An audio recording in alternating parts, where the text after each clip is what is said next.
John Smith was a 4-year letter winner for the Eagles as a tailback during the most successful era in program history from 2014 to 2017, while becoming the first male student athlete in Husson University athletics history to be named the Merrill Athlete of the Year in back-to-back years. The 2014 ECFC Rookie of the Year reached new heights in his final season in a Husson uniform by becoming the first tailback in program history to surpass the 2,000-yard rushing, total offense, and all-purpose marks en route to earning his third straight ECFC Offensive Player of the Year honor. In the final regular season game of his career, Smith tied the program's single-game records for rushing touchdowns and touchdowns scored when he punched in 5 scores versus Mount Ida. After the senior day victory over the Mustangs, Smith helped the Eagles make program history with a 23-21 victory over the number 19, number 20 Springfield College Pride in the first round of the NCAA tournament on November 18th, marking the program's first win in 3 NCAA appearances and the first ever win over a ranked opponent. In the victory over the Pride, Smith carried Husson's offensive load as he rushed for 164 yards and 2 touchdowns on 43 carries, allowing him to become the first tailback in program history to run for 2,000 yards in a single season. The Husson finished their 15th anniversary season achieving double digits in wins for the first time in program history with a 10-2 overall mark. It would be tough to sum John's career here at Husson in one word, but the 2 or 3 words that would come to mind would be passion, love, and accountability. John just had great passion for the sport of football. For his teammates, in return, they had great respect for him. John was about friendships, relationships, and championships. Passion, without question, is amount of passion. John just had tremendous passion, how he played the game, how he went after it, how he practiced, how he lifted weights, how he's with his teammates. But John was a lot more than any one stat. It was more about these kind of things like love and passion. He just had great love for us, and us in return had great love for him. The people around the athletic office, the AD, to the other coaches, to the school, to the teachers, just loved John, and John in return loved them. It was a great marriage for both. I don't know how to describe it. It was electric, it was magnetic. John just seemed to get along with everybody. He had a tremendous attitude with the training staff, and Janine and her crew, and Evan. He just had a great way about him. The 4-time first-team All-Conference selection led all of Division III in 2017 in rushing yards with 2,242, the 9th most yards in season in NCAA D3 history. Rushing yards per game with 186.3, and tied for the most rushing touchdowns with Leanthony Resnover of Eureka with 31, while being ranked in the top 5 nationally in scoring with 15.5 points per game, the 3rd highest, total points with 186, the 2nd most, total touchdowns with 31, also the 2nd most, and all-purpose yards per game with 195.42, the 4th highest. He also led the entire conference in rushes with 340, yards per rush with 6.59, and had multi-touchdown performances in all but 3 games this season.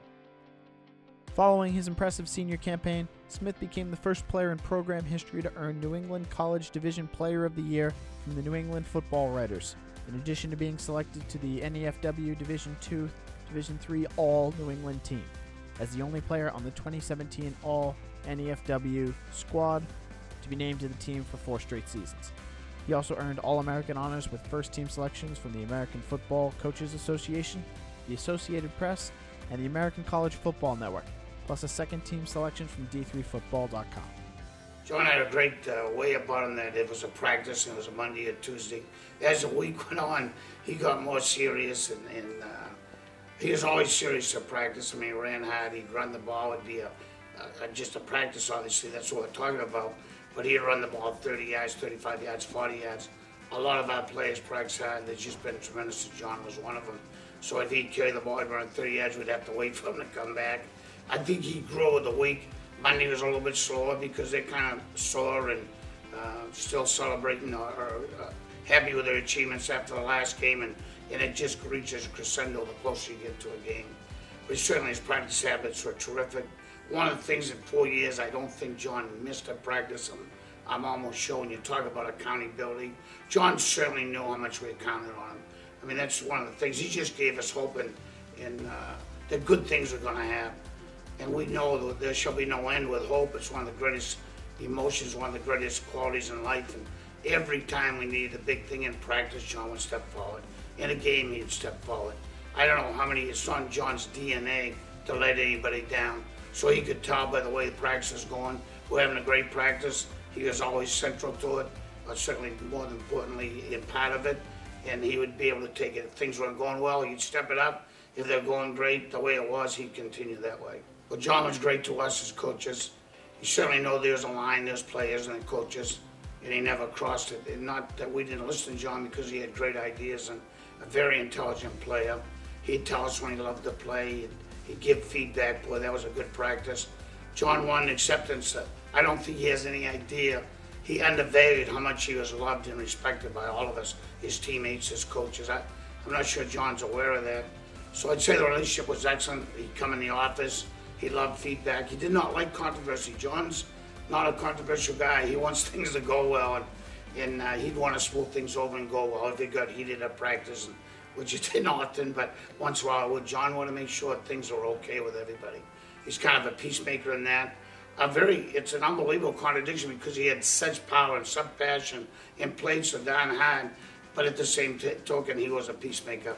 Very competitive, extremely competitive. The relationship was certainly on our part. We love and respect John and think the feeling's mutual.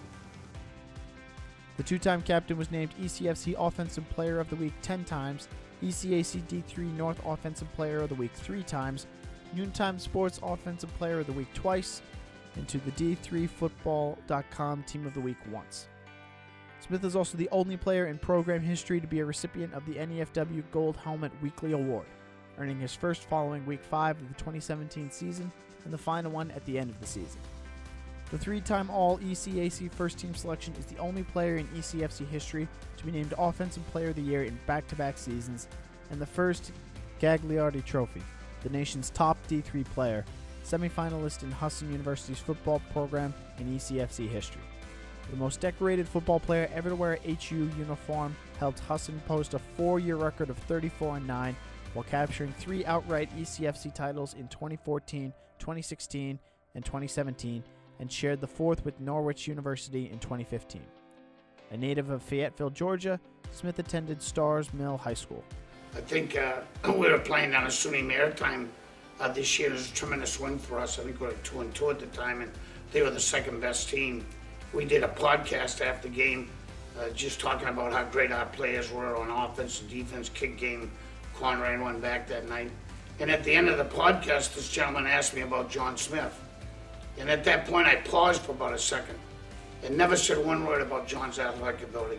Just talked to him about his leadership, about what he did for us, his accountability, how hard he practiced, and all the ways that he made our team better. He raised us to a higher level. The other thing about John, he came here with just one bag. It's an incredible story, and I know I've repeated this in the past, and he's going to put in that bag a lifetime of memories and just how much love there is. And I know this sounds conning that we're talking about this, but really, this is the end of the day. We're talking about human beings. It's about relationships. And then he's going to take a trunk full of mementos and awards and all the great things from being All-American, rushing for 7,000 yards. When you think about it, it's just an unbelievable stat. None of those things would happen without the intrinsic value that John possessed. In fact, all these Hall of Fame people here tonight, none of these, they wouldn't be in the Hall of Fame without these great things, without being great people of great character. That's what John's going to take home. And so much thanks from all of us. We just couldn't begin to thank him, but most of all, it's going to trunk full of everlasting life.